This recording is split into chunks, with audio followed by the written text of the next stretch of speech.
We provide you the platform to turn your dreams into reality. Give wings to your aspirations with KR Mangalam University. Corona ने भारत में पैर पसारना फिर से शुरू कर दिया है। भारत में कोविड ने फिर से ऐसा आतंक मचाना शुरू किया है जिसे देख आप भी हैरत में पड़ जाएंगे।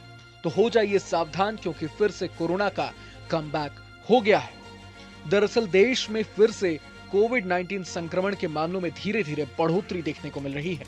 स्वास्थ्य मंत्रालय के ताजा आंकड़ों के मुताबिक पिछले एक सप्ताह में भारत में कोविड-19 के कुल 750 नए मामले सामने आए हैं, जिनमें से सबसे अधिक संक्रमण केरल में 400 और दिल्ली 100 से अधिक केस रिपोर्ट किए गए हैं।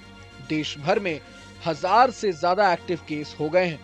देश के अधिकांश हिस्सों में कोरोना केसों की रफ्तार से लोगों में हड़कंप जरूर है, लेकिन स्वास्थ्य मंत्रालय ने जनता से घबराने की बजाय सावधानी बरतने की अपील की है।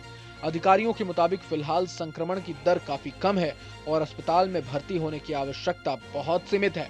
बुजुर्गों, गर्भवती महिलाओं और पहले से बीमार लोगों को सतर्क रहने की सलाह दी गई है। केरल में बीते 24 घंटों में 335 नए केस सामने आए हैं, जिससे वहां सक्रिय मामलों की संख्या बढ़कर 430 हो गई है। महाराष्ट्र में 153 नए संक्रमण मिले हैं और वहां अब 209 सक्रिय केस हैं।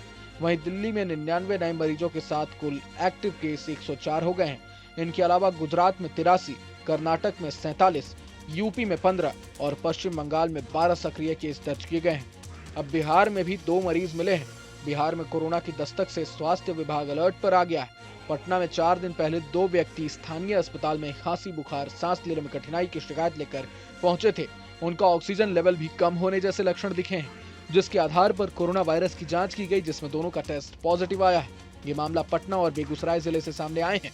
स्वास्थ्य विभाग के मुताबिक दोनों मरीजों में हल्के लक्षण हैं और उन्हें होम आइसोलेशन में रखा गया है। इन मामलों ने एक बार फिर लोगों को सावधान रहने की जरूरत याद दिलाई है।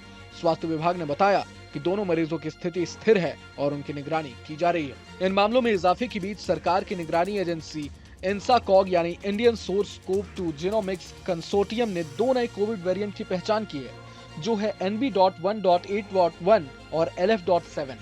ये दोनों वेरिएंट अभी WHO यानी विश्व स्वास्थ्य संगठन की नजर में वेरिएंट्स अंडर मॉनिटरिंग श्रेणी में आते हैं, यानी इन्हें अभी न तो खतरनाक वेरिएंट माना गया है और न ही चिंता का विषय।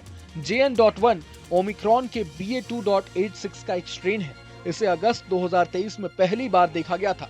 दिसंबर 2023 में विश्व स्वास्थ्य संगठन यानी WHO ने इस वेरिएंट ऑफ इंटरेस्ट घोषित किया था। इसमें करीब 30 म्यूटेशंस हैं जो इम्यूनिटी को कमजोर करते हैं।